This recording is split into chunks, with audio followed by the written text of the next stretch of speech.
live, but it's also much more. It's the heart of the art form that we all adore. Your friendly neighborhood comic book store. Welcome, everyone. This is Source Material Live. I'm your host, the mandated reporter, and frankly, I'm mortified, Mr. Mark Radulich. And tonight, we are discussing Death of Hawkman, which is a 6-issue limited series. It began its run December 2016. The cover and penciler was Aaron Lopresti. The writer was Mark Radulich. Love you. Brad Anderson was your colorist, as well as Blonde. Edited by David Wohl and Marie Javins, and your letterer was Joshua Reed. Joining me to talk about recent DC nonsense is Chris Sheehan. How you doing, sir? Hey, how are you? Barely made it today. I really got this one in under the wire. I've been suffering with a shoulder injury that I'm too chicken shit to go to the doctor to see what's wrong with me. But I've been really upping my workout game, and as any idiot who starts actually seeing gains is pretty much going to do, you push yourself even harder, right? A few weeks ago, I was doing some wide arm push-ups for absolutely no reason, and despite almost hearing a pop, I kept going, and that was very stupid. And so today, after about a month of intense pain, my shoulder felt okay. So what did I do? I did a few sets of wide arm push-ups, which floored me, and had to take a lot of pain-killing medication, and crashed out for a bit. So came to and realized, oh shit, I've only read the first 2 issues of this, so I better get on it. And I did. And I found that I enjoyed the second 2/3 far more than the first. Yeah, this one is an interesting one. It's called The Death of Hawkman, and Hawkman, spoiler alert, does in fact die at the end, I guess. Mm-hmm. Yes. But it's a long way to get there. I think that was one of the criticisms I read on like Goodreads and some of the other, like Amazon, where it was like, this is called The Death of Hawkman, but it focuses more on Adam Strange. Yeah, because it was originally going to be called Hawkman Adam Strange Out of Time or something like that, and I think it was even solicited as such in previews. And then as it came closer to coming out, DC's been a disaster for many years now, but they were kind of up in the air with it, and then they changed the name to Death of Hawkman, perhaps thinking that it would sell better than, Hawkman Adam Strange Out of Time. And it very well might have. I didn't bother to check the sales figures on it, but, comics is as comics is. You say death of somebody, and it's going to draw an audience. Whether or not the death is actually in the forefront doesn't really matter. Wasn't there a Death of Hawkman series in the JSA? There was a Return of Hawkman in the JSA. Okay. Yeah, that's when that was after Jeff Johns came on as, I believe, permanent writer on JSA. He might have still been co-writing with, I think, David Goyer or James Robinson, but this was when Hawkman came back, and Jeff Johns managed to spin like absolute gold out of absolute shit. He actually made Hawkman make sense, and around that time, I was still relatively new to what was going on in DC, so I didn't really get the broader strokes of how messed up Hawkman was, and even I was able to appreciate everything that they did to make him relevant again and make him a little bit easier to follow. And they even launched an ongoing series out of that Jeff Johns wrote. I believe Rags Morales was the penciler on it, and it was damn good for about the first 30 or so issues. It was really, really good. It was the only time, even to today, it's the only time I actually cared about Hawkman. One of the other reasons I wanted to do this story was I know Mark Radulich from his work on Screen Junkies. He's been in like movie fights, and he's worked on some interesting titles. And I kind of like him as a personality. So I'm more than willing to check out some of the stuff that he's written, and this being a limited series, I was like, okay, that gives me the perfect kind of Mark Andreyko puddle to dip my toe in. How much Mark Andreyko have you read? I think the first time I ran into Mark Andreyko was, I want to say he did some Cable for Marvel, and he also did, what was it? Manhunter, the female Manhunter that I feel was kind of criminally overrated. I think people have like a knee-jerk reaction to say they really like that one. I didn't find it all that great. I don't remember. I'm trying to remember if he actually did Cable or not. I'm trying to vamp here to see if I could find it here. But I could have sworn I saw his name on Cable. Maybe I'm wrong. So that might have been another person there. But yeah, the only thing I know of him then would be that Manhunter series, which I didn't really care for. All right. So according to Comic Vine, our first issue summary goes like this. Residing on Earth and out of the hero game, Adam Strange finds himself trying to live a normal life until he's literally pulled back into adventure again when a seemingly normal Zeta Beam transmission returns him to the planet Ran, where he hopes to be reunited with his beloved Alana. But instead he finds the once great city of Ranagar in ruins. With millions dead and once peaceful Alana is now calling for blood of Rand's oldest enemy, Thanagar, home of the Hawkman. Sensing something is amiss, Strange finds an ally in Hawkman who is also trying anything possible to avert war. Don't miss the start of this sensational 6-issue limited series. All right. So, this is kind of like a buddy cops situation. That's how I've seen it advertised pretty much everywhere I've seen it online. That's usually the go-to for it. So we have like a terrorist attack. It's made to look like the Hawkmen did it, and so the people of Ran are like, fuck them. And Alana is trying to reach Adam Strange, and the first part of the mystery of this book is that the Zeta Beam's not working. Mm-hmm. And so he spends a large part of the issue number 1 kind of bouncing around to different Zeta Beam positions, Gotham, Metropolis, New York, etc., trying to figure out like why the Zeta Beam isn't working, which does tie into the larger plot as time goes on. What did you think of issue number 1?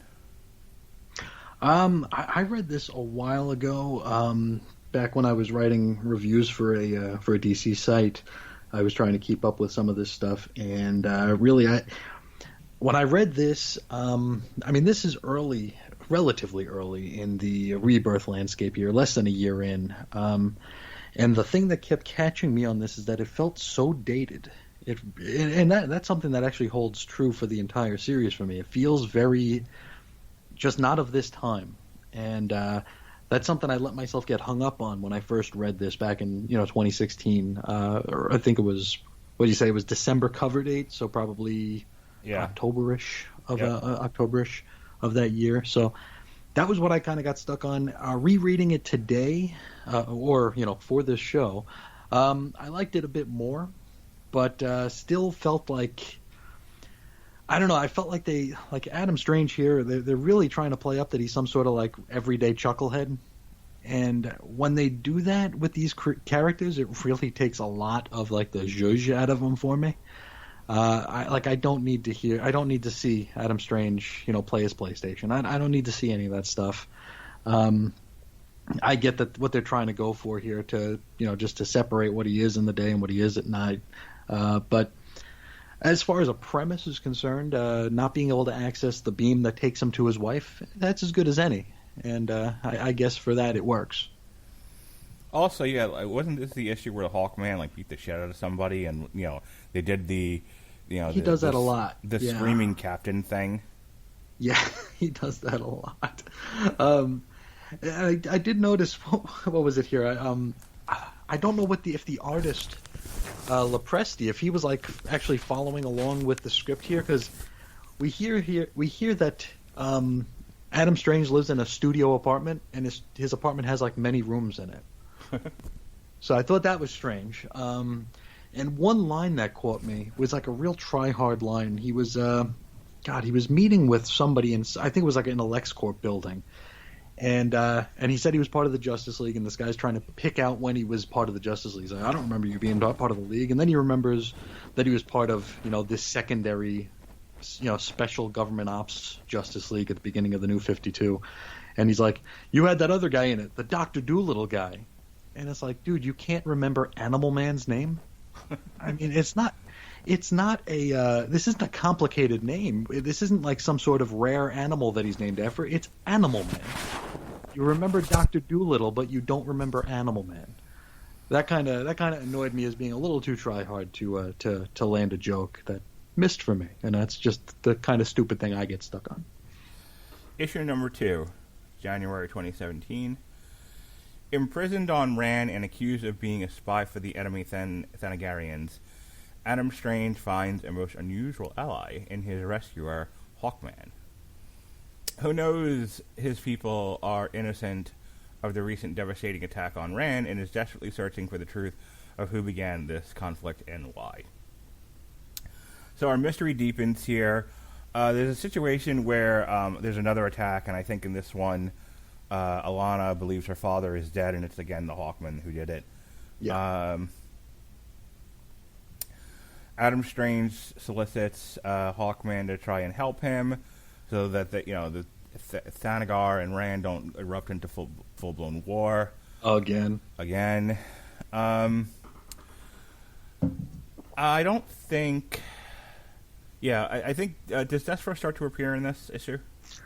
I believe Despero, we saw him. We at least saw his cell in either the first or second issue in St. Roque Penitentiary or whatever. We did see at least that. I want to say that we first see his like his silhouette when what's his face, Adam Strange, gets to meet with his wife, because he's like, oh, he like looks and he sees something and it's like, it couldn't be, but he's like, he doesn't, this guy doesn't have wings and that. So I don't remember which issue that was, but it was pretty early.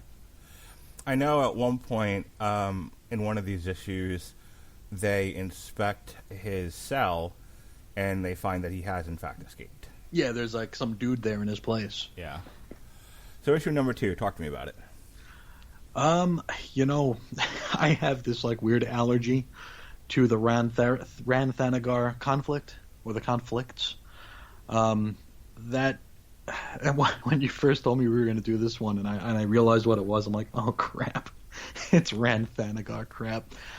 I'm so bored by that. I remember Infinite Crisis back in 04-05. There were several miniseries that led up to Infinite Crisis, and one of them was the Rann Thanagar War. And I went all in on that. I wanted every bit of Infinite Crisis because it was like my first it was like baby's first crisis, It was my first, I could feel like I was on the ground floor of this massive, DC shattering event. And so I went all in. And I was able to read just about everything, and there was some crap in there. But when I got to Rann Thanagar War, I couldn't make it more than a couple pages in. So I was just like, this is boring. It's outer space stuff, boring. Alana being a bit miffed that her father was murdered, and Adam trying to sympathize with her. I thought that was amusing, because it almost felt like what is it? Like he almost came across like Dexter. Dexter, that show? Uh-huh. Like where he can't like emote. But he tries.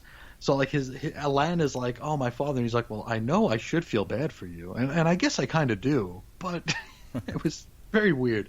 But decent enough. It sets the stage for the conflict.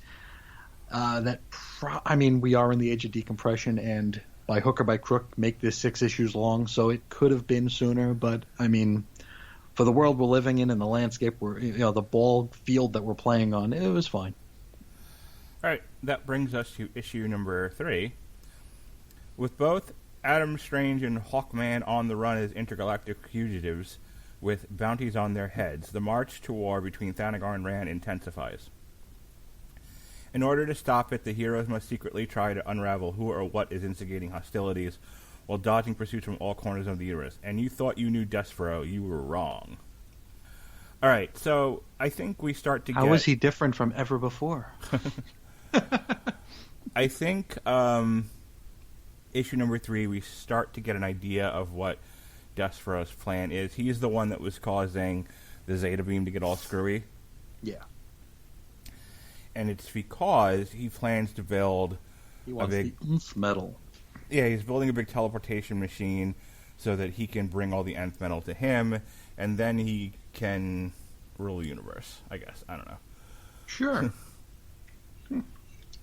He can corner the market. But now, Alana here, she, when Adam goes to Thanagar, she will, she makes the call, and I'm not sure if it's this issue or the following one, but she makes the call that, Adam is a turncoat, right?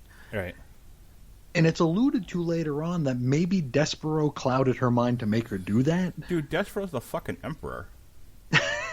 Is that what happened, though? Because I don't remember if it was confirmed or not, because... Yeah, that's why I said that. Like, he took over, he made Cyborg, Well, that I remember. Where he couldn't, they couldn't communicate to him because he kept hearing the wrong things, but... Right. But, like, I thought the illusion was that that he had control over Alana, and he was influencing her to be just completely irrational.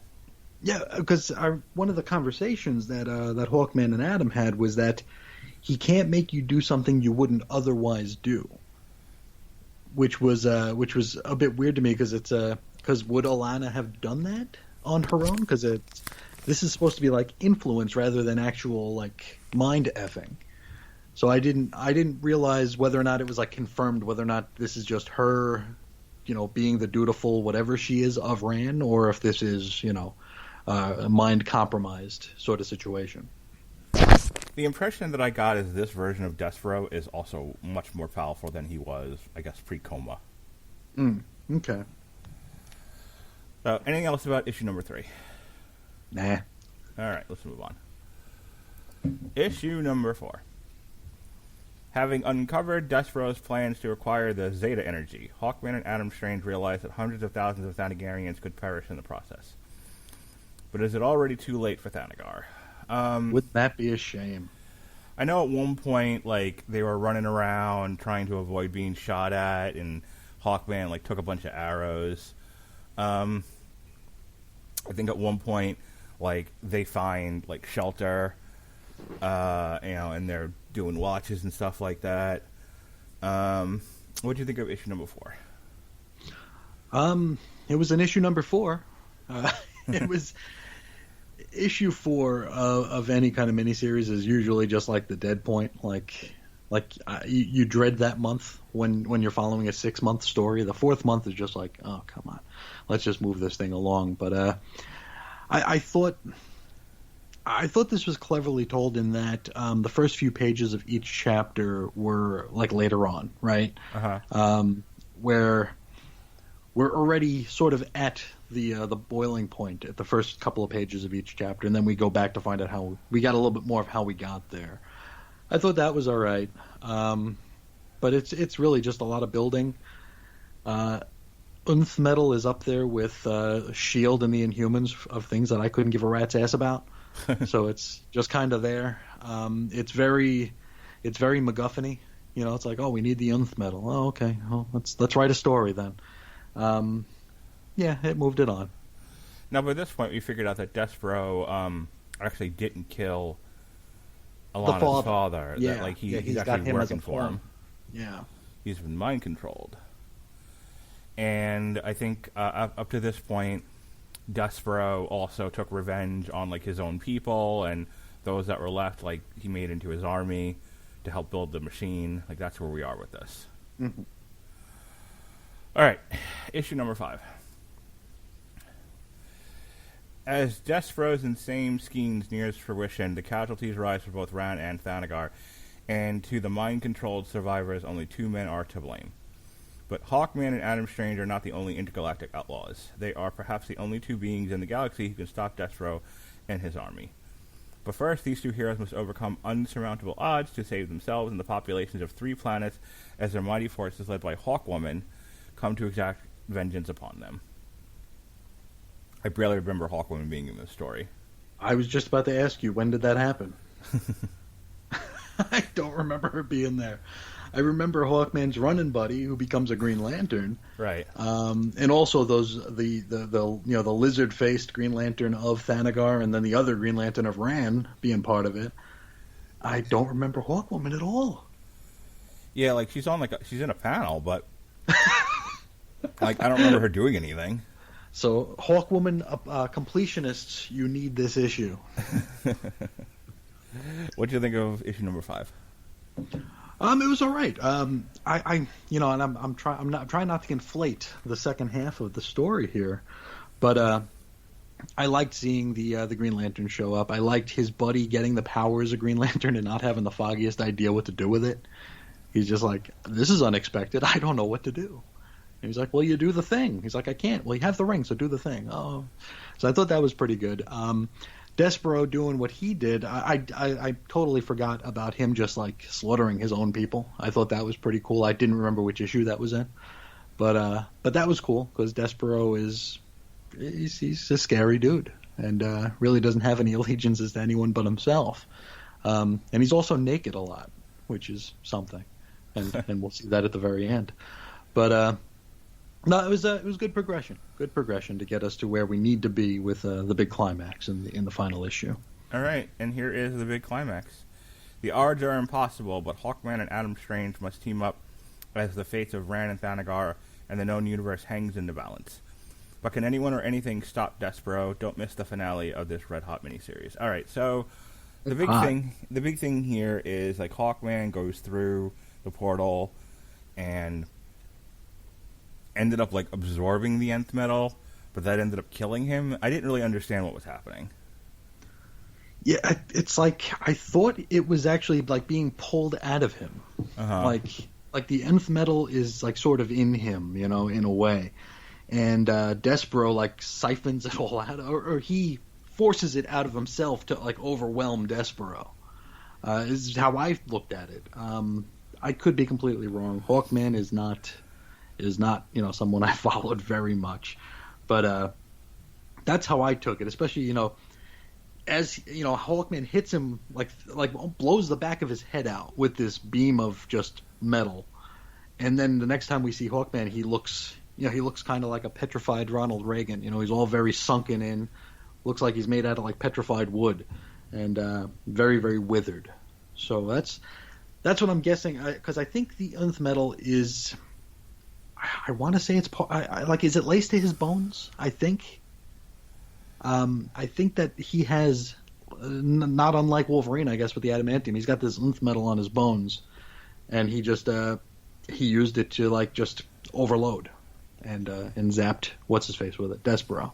So the weird thing is like he dies, and then we go back to Ran and Thanagar, and they sign a peace treaty, and yep. Adam Strange and Hawkman are heroes. They build a monument to them, and everything is resolved. And then, like, Despero's still alive. Despero's still alive, and then Adam Strange gets killed or trapped or something at the end. Yeah, I don't know. I don't remember. Very anticlimactic. Yeah, it was a weird ending. All right, so we kind of rushed through this, but. That's okay. There's not a whole lot of meat on the bone here. Very breezy, yeah. Yeah. And very repetitive. So, I liked it, as light reading while I was reading it, but as you can tell, like not a lot of it stuck with me. Mm-hmm. Yeah, I mean, this is a very in and out sort of series.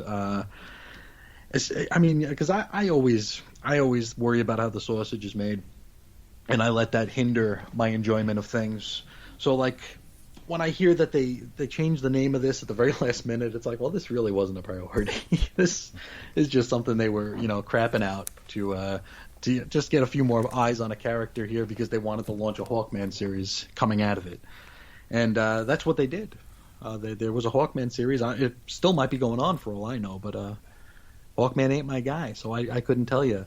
I know Adam Strange is currently in the middle of a 12-issue Tom King Wankfest, so I don't know if that's in continuity, out of continuity, even addresses anything that happened here, or if we're spending 3 issues watching him turn his head to the right. So it's, who knows? All All right, folks, that's going to wrap up our discussion of Death of Hawkman. Chris, you want to do any plugs? Yeah, Chris is on InfiniteEarths.com and chrisandreggie.podbean.com. All right, next week we will be doing one of your picks. No, this isn't one of your picks. We're doing Next week this... is Hellstorm? Hellstorm, Son of Satan. There is it what is. we're doing next. Equinox is the name of the book. And we're doing that because it coincides with our coverage of the Hellstrom Hulu TV series, which I'll be doing with Alexis Hana. There's a TV series for it? Yes, sir. Jesus, does like Willie Lumpkin have a TV show now? God, they need to move on to something else. Funny thing is, there was actually supposed to be more TV series, but then things changed at Marvel, so it is what it is. Okay, can they discover anime or manga or something and start making shows about that? Or I don't know. I've got a collection of baseball cards in my garage. They can make a show about that. Just leave comics alone for a minute. All right, folks. Thanks for joining us here on Source Material Live. Be well, be safe, and behave. See ya.